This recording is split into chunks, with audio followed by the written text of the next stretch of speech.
Hello everybody, welcome back to Road to Master. Hope you all have an amazing day. We're starting off with the white pieces against a 1977 from Ukraine. E4, E5. We'll go for a Scotch, as we always do. I don't know if I'm thinking about changing to Scotch. Maybe I just need to look into some different lines. I've heard the Knight B3 line is meant to be good. I think there's some E5 lines, and we get a D6. D6 is basically the Philidor. I know it's not the Philidor, but for all intents and purposes, it is the Philidor, which is great because we all know I dislike playing against it. I think I'm going to take this knight. I don't see why I wouldn't take this knight. They've not gone knight e7. And actually, this is more like the Schmidt variation or the 4-knight Scotch, which I'm not upset about, to be honest. I think that's a welcome transposition. We'll go bishop f4, I think. And this is slightly different. I think, yeah, because they played d6 before getting the bishop out. I think this is slightly better for us. I don't know if I want to play h3 or not. I probably do. Not only to stop the bishop coming to g4, or the knight as well, but to allow this bishop to drop back if absolutely necessary. And I'm thinking of castling queenside here. I say thinking of. It's a very loose idea. Obviously, there is an inherent risk to that with the open B file, or semi-open B file, I should say. But I think that they might struggle to get their pieces this side of the board. To be honest, with this awkward sort of pawn formation here. We have to make a decision here. Are we castling queenside or not? I think if I castle queenside, they're breaking the center immediately, which I don't think benefits us necessarily. So probably a rook b1. Better safe than sorry. I don't know what the purpose of bishop b7 is, because I think if you push the c pawn, you're giving us what we want by locking in this awkward pawn formation. So we'll castle, get out of the way. Get a rook on e1, I think would be nice. I don't think we're looking to push f4 in this game. As much as I hate to say it, because I love f4 as a move, I don't think it's happening this game. They could be looking to push d5. I would consider a counter push. See, they've gone for the c5, and I don't think that's particularly wise. I think that gives me what I want. The question is, what do we put in this d5 hole? Do we push e5? The knight drops back. Well, we can't push e5 for starters because the bishop pins the pawn to the queen. Oh, no. Okay, fair enough. We could go knight d5, look for a c4, and fix this awkward pawn structure with the pawn on d5 and the pawn on c4. This basically kills their dark squared bishop, which I'm very happy about. Yeah, why not? It leaves the a pawn a bit vulnerable, but there's not much they can really do about that if we get b3, c4.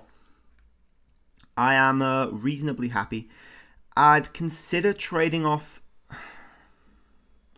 the knight. I don't know whether the knight or the bishop's better. The bishop is obviously the principled thing to trade off. You know, you get a knight for the bishop, that's going to be good.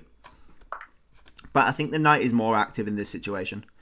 So I probably would have traded it for the knight. It doesn't matter anyway. We're getting this c4 line. And I think we get a good attack going. We get a queen to g5 with the obvious threat of takes.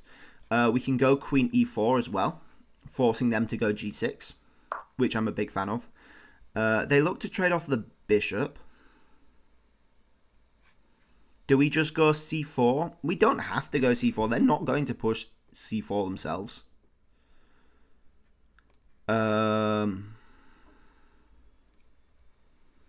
We could look for a h4. Bishop takes queen g4. We could look for an e4. Actually, that forces an f5. f5 check, though.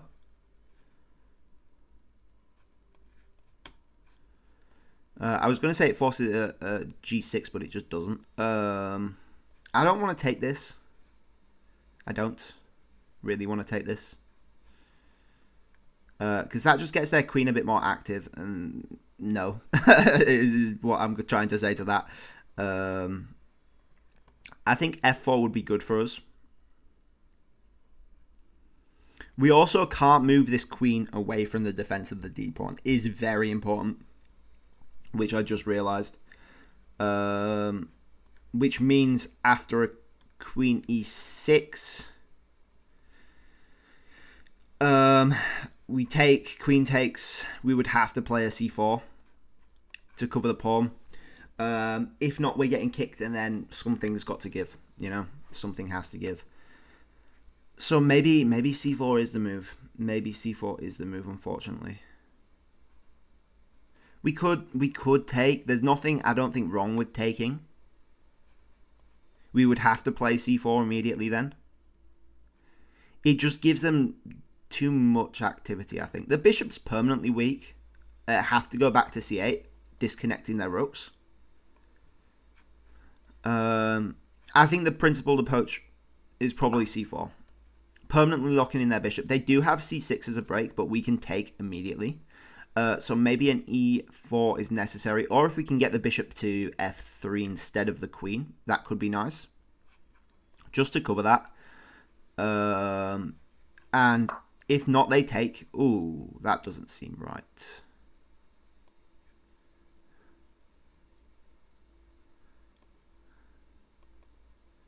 That seems like a bit of a waste of a move to me.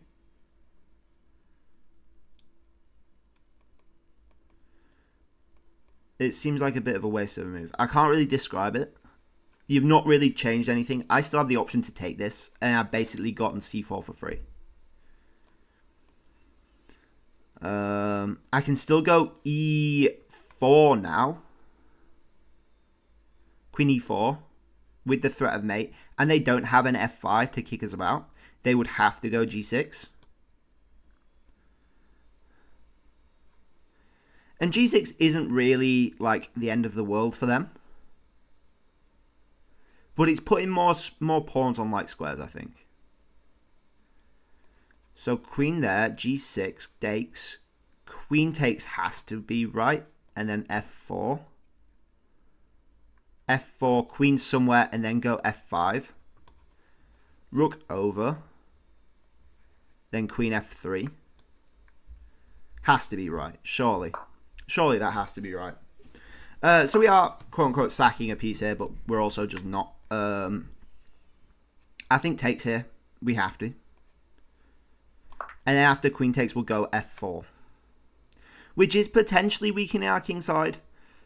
But I think it's forgivable. Is probably the word. h4 also an option.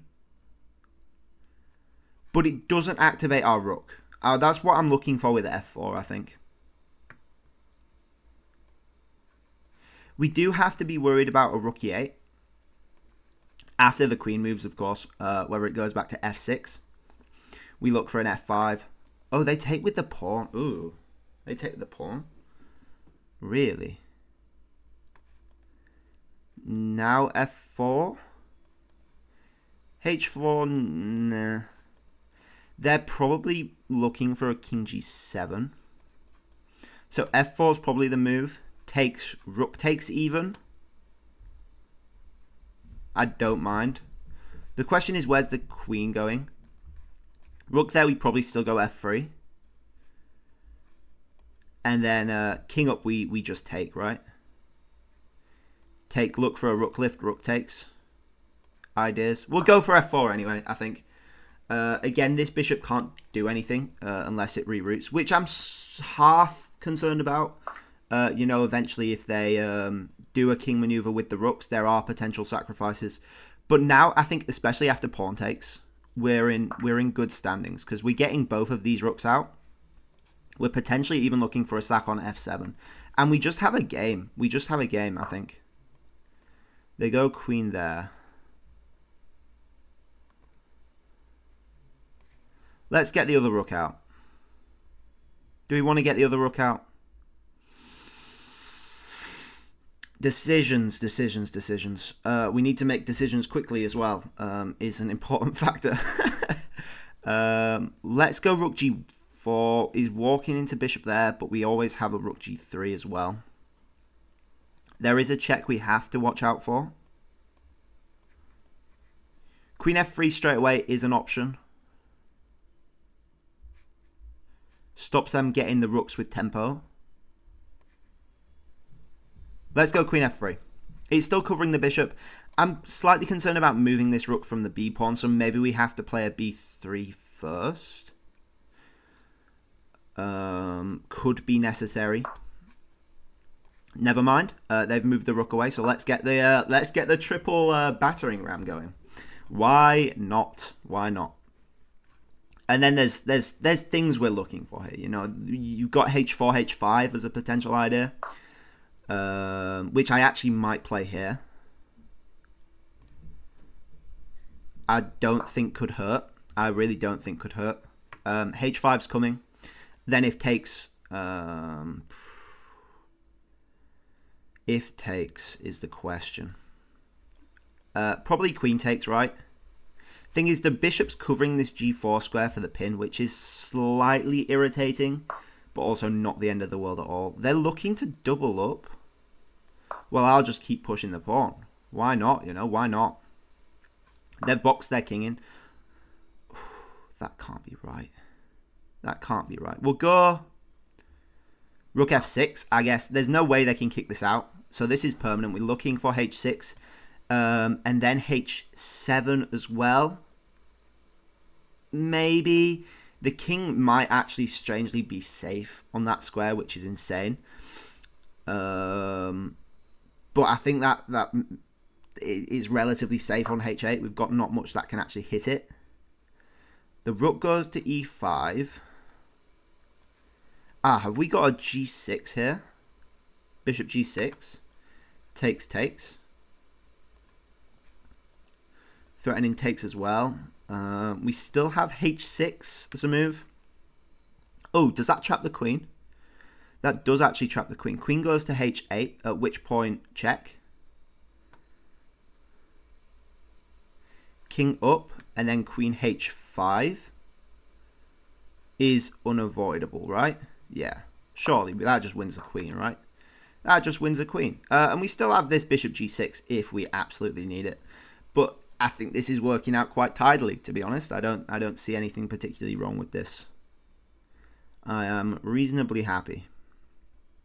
And like this queen g7, where was it? There. I think you go back to d8. You could go to h8, which puts a bit more sting with bishop takes. Yeah, maybe. Yeah, I think this is potentially resignable. I mean, you're losing your queen. There's not much else to it. You are straight up losing your queen. For a rook maximum, a bishop minimum.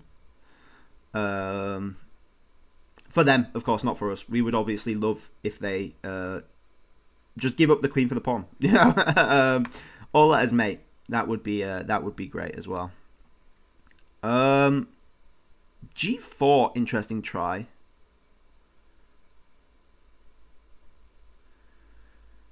G4, I think I just take this, right? And after takes, I get this with promotion. And then rook takes. I mean, we've got so much pressure on the F pawn is worth it, I think. We get the G pawn out of it as well, which is nice. Yeah, they go back. And here we just push H7, right? We just push H7.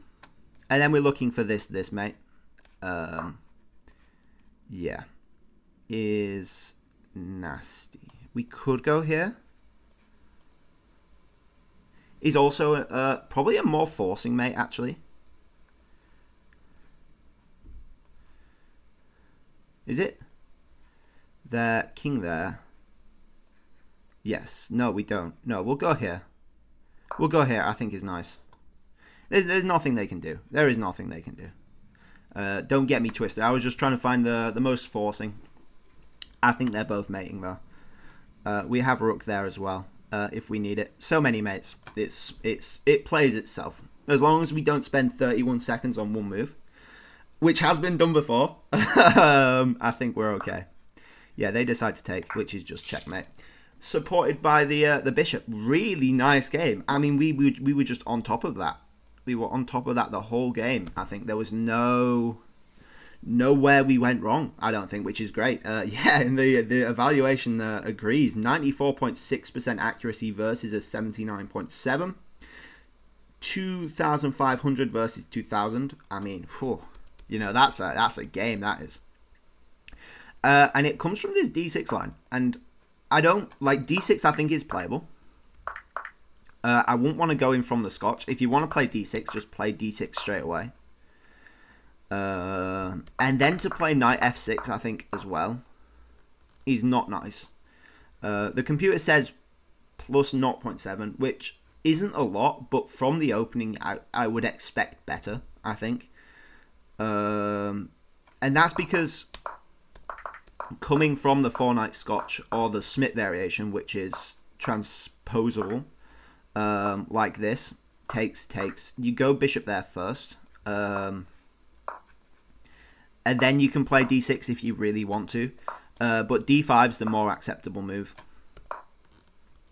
And it is just better because you're not having to worry about this dark squared bishop getting trapped behind d6. So with the knight on f6, we just take the knight because there's no way to replace it. You know, you permanently damage the structure, which isn't bad. It's just a thing, you know. And then we play this relatively safe. I developed the bishop. Apparently not the best. h3 I play because I play it in the Schmidt variation of the Scotch. It stops any tricks with the bishop coming. Not necessary in this position, I don't think, but it's nice to have. We get the queen to f3, supported by the h3 pawn, stopping anything getting to g4. Rook b1, supporting that pawn. Yeah, castles. And then c5 is a strange one. I get it. You're looking to get more pressure on the e-pawn, but you really need to break the center. Because if takes, you've fixed your pawn structure. You've got two connected pawns. You know, rather than whatever this is, which isn't necessarily a bad pawn structure, it just can get in the way, especially with your bishop trapped behind. And this just sort of locks it up. We get this c4 move. Apparently b4 is the way to play it, which is crazy. Really crazy. We went with c4 though, still fine. And then queen f6. A bit of a waste of a move, in my opinion. You know, you've not actually changed the position. We still have the option of takes. We still have this mating threat. In fact, all you've done is block your f5 pawn, which, to be honest, I think is the correct move against queen f4. We do get the check, but then I thought, what do you do after this? You know, I'm just getting kicked out. Apparently takes. I don't mind this for black. Maybe you can claim the queen's infiltrating a bit, but I don't mind this. Ooh, f4. Sneaky. Yeah, you just go back. Then c4, and then apparently a rook f6 is really cool. And I really don't mind this for black. And like I said there, the c6 break is always going to be your break of choice in this situation, I think. But they don't give themselves the f5 push. g6 is the only way to stop mate. You could, I guess, theoretically go queen g6, which gives interesting options. But, I mean, look at this mess. Do you really want to live with that? I don't think so. And F4, not ideal. I definitely don't think takes was the right option. I think A rook up, F rook maybe.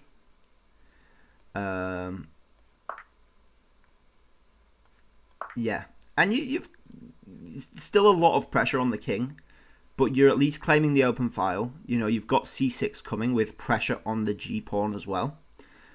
Is interesting. It's interesting, and the computer says it's relatively equal. But after rook takes, Queen G7 apparently the best move. We just get a lot of pressure. I went with Queen F3. Apparently this is the better move, which is, now that I look at it, quite nice. You're hitting the C pawn. You're hitting the bishop if they choose to save the C pawn with like a rook move, and then C6 hypotheticals. But yeah, and if they choose to do a rook out, then you're potentially hitting some of these. If you get time to move the other rook over, it looks nice. It looks nice. Queen F3 though, a bit more conservative, and we triple up the rooks because they moved this rook away from the B pawn, which I was sort of worried about. It frees up our rook, so we're able to triple up. H4, H5. I mean, it plays itself really, and apparently this is still equal, which is insane to me. And I think the reason why is because the bishop's actually controlling a lot of our key squares, which is sort of frustrating to be honest, and kills a bit of our attack. Apparently the move here is F5, and then pawn takes queen can actually take, which is crazy because there is no rook G4 because of the pawn and the bishop as well. You take this, bishop takes, rook takes, rook takes, queen takes, rook takes. And you've got this pass pawn to worry about. But that should be drawable. You know, you've got equal amount of pawns on this side, so you might struggle doing that. And the rook's controlling the 7th rank quite nicely. So you're pushing this, but if you play with proper technique, it should be drawn. Yeah, they counter push G5, which is just not a move you want to make. You know, you're opening up your 6th rank, which is on a dark square as well, so it can't be controlled by the bishop. And then, yeah, H6 wins the queen. There's nothing else to say. I thought rook takes here also worked, which is a mate in 6 rather than a mate in 3 with queen H5. Amazing. We finally won a game again. Yeah. I'm going to try get us back up some rating points on my own off camera. And see if we can get back over 2,000, keep making progress. You know, I always like to see a bit of visual progress. Anyway, thank you all for watching. I hope you all enjoyed. Please like if you liked. Please subscribe if you really liked. And I'll catch you guys all tomorrow. Bye-bye.